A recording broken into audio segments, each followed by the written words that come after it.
Assalamualaikum warahmatullahi wabarakatuh. Alhamdulillah. Wassalatu wassalamu ala Rasulillah wa ala alihi wa sahbihi wa wala wa ba'd. Saudara-saudara kaum muslimin dan muslimat dirahmati Allah di seluruh tanah air dan juga umat Islam Indonesia yang ada di luar negeri yang dapat menyaksikan siaran ini. Luar biasa.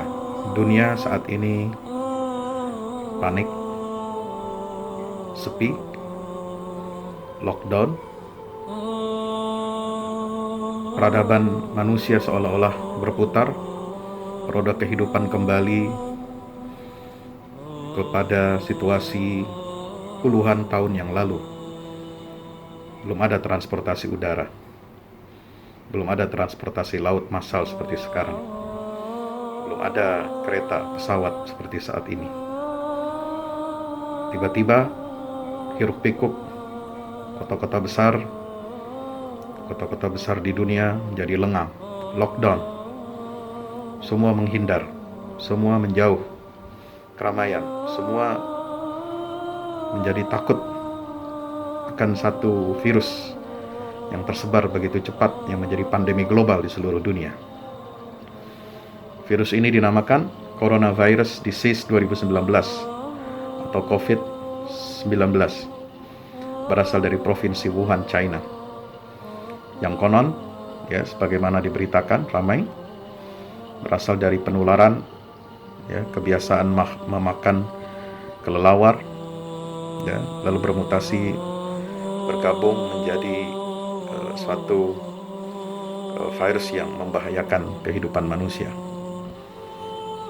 Virus ini sangat kecil. Ukurannya menurut penelitian di sebuah jurnal terkemuka 60 sampai 140 nanometer. Sangat kecil, bukan mikro seperti yang disebarluaskan melalui hoax. Kalau mikro itu sudah besar sekali, ya, mengerikan. Ini 60 sampai 140 nanometer diameternya, bulat, berbentuk bulat. Lalu ada tonjolan-tonjolan spikesnya, ya, besarannya itu adalah 9 sampai 12 nanometer, jauh lebih kecil lagi. Allahu Akbar. Dengan makhluk Allah yang satu ini, kita manusia disadarkan betapa kecilnya kita, betapa lemahnya kita, betapa tidak berdayanya kita di hadapan makhluk Allah Subhanahu wa Ta'ala.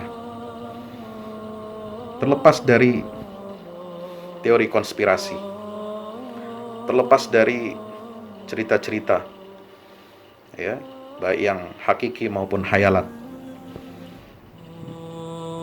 bahwa ini adalah menjadi pandemi global. Menurut kacamata agama, semua terjadi dengan izin Allah Subhanahu wa Ta'ala. Tidak bisa kita memisahkan nalar sains dari nalar agama.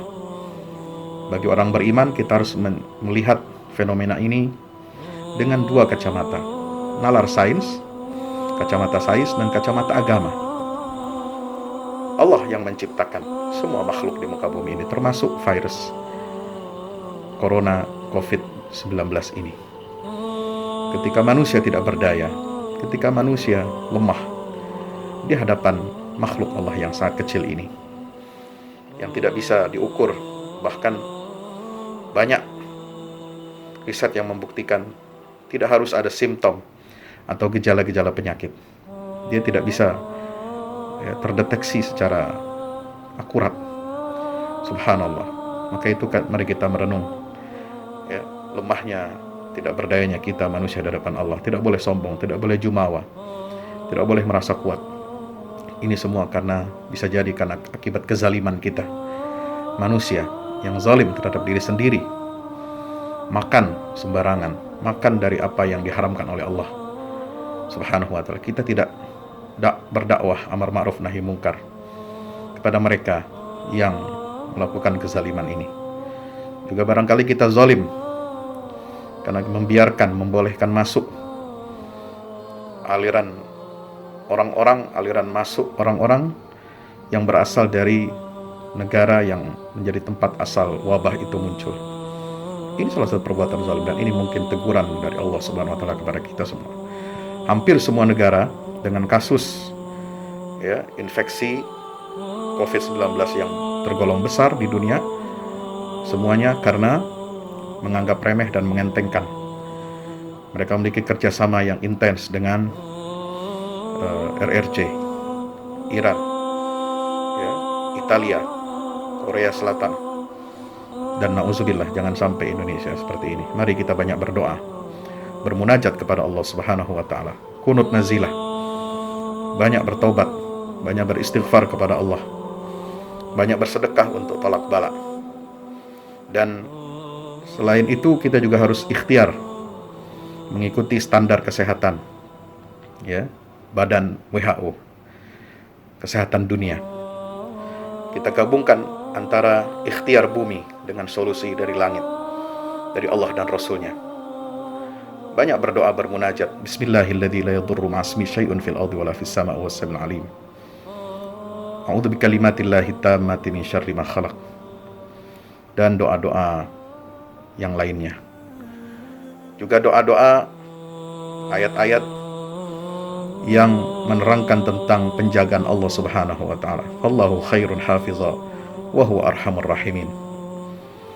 Ya, wa huwal qahiru fawqa ibadihi, dan seterusnya. Wala ya'uduhu hifzuhuma wa huwal aliyyul azim. Banyak baca ayat kursi. Insyaallah kita dijauhkan dari bencana dan mara bahaya ini. Yang kedua, alhamdulillah, fatwa Majelis Ulama Indonesia keluar pada hari ini, nomor 14 tahun 2020. Yang sebelumnya ada fatwa dari Al-Azhar Mesir ke Dewan Senior Ulama Arab Saudi tentang panduan sholat berjamaah dan sholat Jumat. Maka kita mengikuti fatwa-fatwa para ulama ini, terutama di daerah yang sudah dipastikan oleh pihak yang berwenang bahwasanya penyebaran virus ini tidak terkendali dan berpotensi besar menyerang warga kota tersebut, wilayah tersebut, maka sholat Jumat dan berjamaah ditiadakan untuk sementara waktu. Sholat Jumat diganti dengan sholat zuhur di rumah masing-masing, bisa secara berjamaah maupun sendiri-sendiri. Dan juga sholat berjamaah, sholat rawatib dan lain sebagainya bisa dilakukan di rumah masing-masing, ya, untuk menghindari madarat yang jauh lebih besar. Bagi wilayah yang dipastikan tidak terdapat atau rendah sekali, minim sekali penyebaran COVID-19 ini, ya, bisa tetap menyelenggarakan sholat Jumat dan berjamaah atau pengajian, tetapi tetap mengikuti prosedur kesehatan yang berlaku, ya, bersih-bersih diri, bersih-bersih ruangan, kemudian sediakan hand sanitizer, ya, kemudian jangan buang ludah, ingus sembarangan, pakai masker, ya, bawa alat sajadah masing-masing ke masjid untuk berjamaah jika di situ tidak terdapat wabah penyebarannya, dan sering-sering membasuh tangan, ya, dengan sabun atau disinfektan lainnya. Juga sering menjaga wudhu sebagai salah satu sunnah dari Rasulullah SAW untuk menjaga kebersihan kita. Insya Allah kita optimis. Dengan izin Allah, kita memohon kepada Allah, pemilik, pencipta, dan penguasa langit, bumi, alam semesta ini, serta pencipta dan pemilik seluruh virus corona COVID-19 ini, ya, minta kepada Allah agar kita senantiasa dilindungi, dijaga, dan dibebaskan dari musibah ini, dan segera cepat berakhir. Hasbunallah wa ni'mal wakil. Wassalamualaikum warahmatullahi wabarakatuh.